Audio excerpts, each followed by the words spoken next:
Hey everybody, this is the MT-51 Claw Tank Ambush set from the LEGO Mars Mission series from 2007.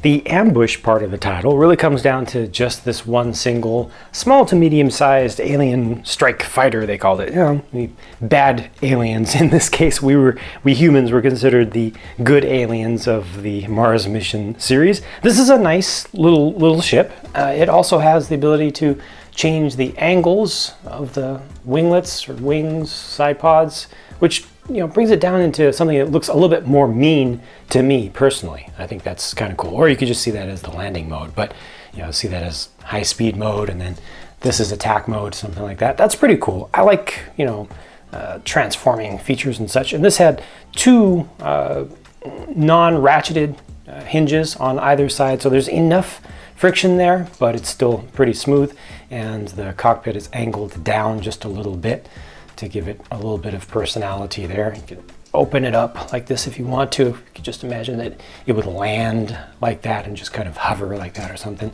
but nothing would actually physically shoot off this, and this was fairly small. And I don't know if you can really call this a thing to ambush fully the claw tank, because you'd need more of them to go against our firepower. I mean, look at this tank. It's got two kind of laser cannon type things over here, which can be angled in any kind of way. So you can't really find a spot where it's not going to be able to shoot. Yeah, the operator faces towards the front, his window's towards the front, but you have to imagine that he's got some sort of heads-up display system. I mean, they do have a sticker right there that kind of suggests something in the front, but I would expect that they would be able to have sight all around, so this thing could shoot behind itself and above and down. It can shoot up close. It's got all the ability to shoot all the places. Plus, it has missiles that can be shot off, and you have to assume that those would be seekers, so each of these could come off and be shot around. And it had the fairly short-lived, actually very short-lived, specialized disc launcher system right here, where you would pull back on a little lever and that would shoot out these little plastic discs. A bunch of them are in this drum. You just load it up from the top, and that's these. Look at that, something interesting, a little bit marbled there with the lime green and yellow color. You just load those in from the top. It's a big old specialized piece that handles that. Also, the entire tank, as far as being able to shoot backwards, it's able to rotate around.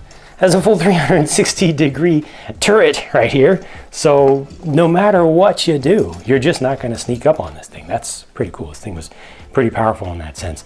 Kind of a half-track setup with the treads in the front and then big wheels at the back. The entire thing was kind of leaning forward a bit. These tracks were a little bit loose, which is very important to allow them to actually move. Over time, they could kind of get into a particular shape and then not want to roll too much, but just push down a little bit. And because there is that looseness, it's not getting caught too much. So that actually works out pretty well. I like how much detailing this thing has around the outside. Oh yeah, you've got kind of working suspension like this. Very much appreciate that. I like suspension stuff. But look down underneath, kind of in the neck of the thing. It's got some kind of greebling down there. You can see that as being a place where power is attached, because the crystals always represented power items and things. And this is really just greebling. It's just texture for the sake of texture. Same thing down here. Some parts that didn't need to be placed there, but I think really helped the thing to look more believable. These tubes here are canisters for holding materials that have been mined, so they would take those same kind of sled things that were standardized across this line and could be used across all the other sets. Fill them up with crystals that are mined and just stick it in there.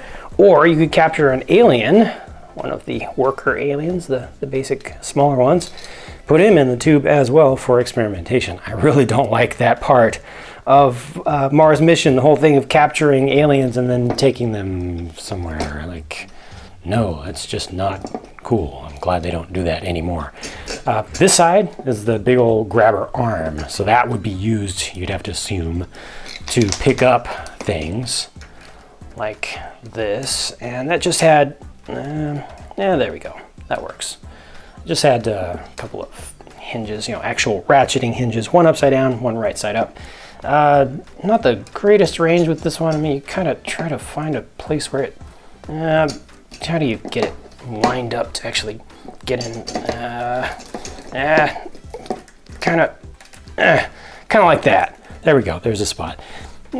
Not maximum, range of motion and stuff for the most believable robot manipulation type things with this arm and with this grabber. I wish that there was one more joint in this to allow you just a little bit more flexibility with what you could do. But it was pretty cool. I just wish that the, especially the claw part, just had a little more, either more of a shape like this or an extra joint in this section, the forearm section. Otherwise, yeah, pretty cool thing. Unfortunately, I am missing a couple of stickers. There were just a couple that were supposed to go on top of here. Just were missing from this used old set. The cockpit opens up this way, like so, and then the guy just sits in there. Just had a couple of control sticks that were a little bit tough to line up. I think I could do it a little bit better than that, but that's the general idea there. And then here's a closer look at the figures with the one human figure and two of the little crystalline worker aliens. The human inside of there was this pretty funny looking dude. And let me just take that off so you can see the rest. Yeah, he's pretty funny looking. Not that that's a bad thing. It's different. I appreciate that. It's cool.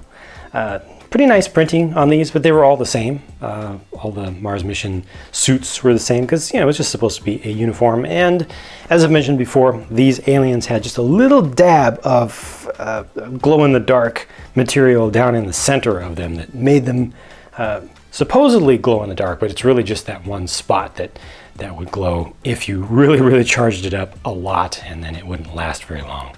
But this is a pretty cool set from this line. I think that this was a good one to kind of see as the main set of your collection, especially for kids who didn't have parents who were absolutely rich and able to get the big base set or the giant mothership set. On either side, especially on the human side. That was a pretty big and expensive set, but this is a nice thing to be proud of. It has the mech element to it, but it's also a tank. It's got the treads. It's got the ability to rotate around. You could use it for exploration for sure with the claw. I think that's a useful thing, but you could also use it for battle. And the little ship, the little bad alien ship, is a nice one. It's not too big, but I think it fits in with the theme really well, and you could easily get a bunch more of the smaller sets and have a really nice looking force, and really use this as your centerpiece. Let me know what you think about this set. Share your thoughts in a comment if you'd like to. I'd appreciate that very much. Thank you for watching, and I will talk to you again very soon.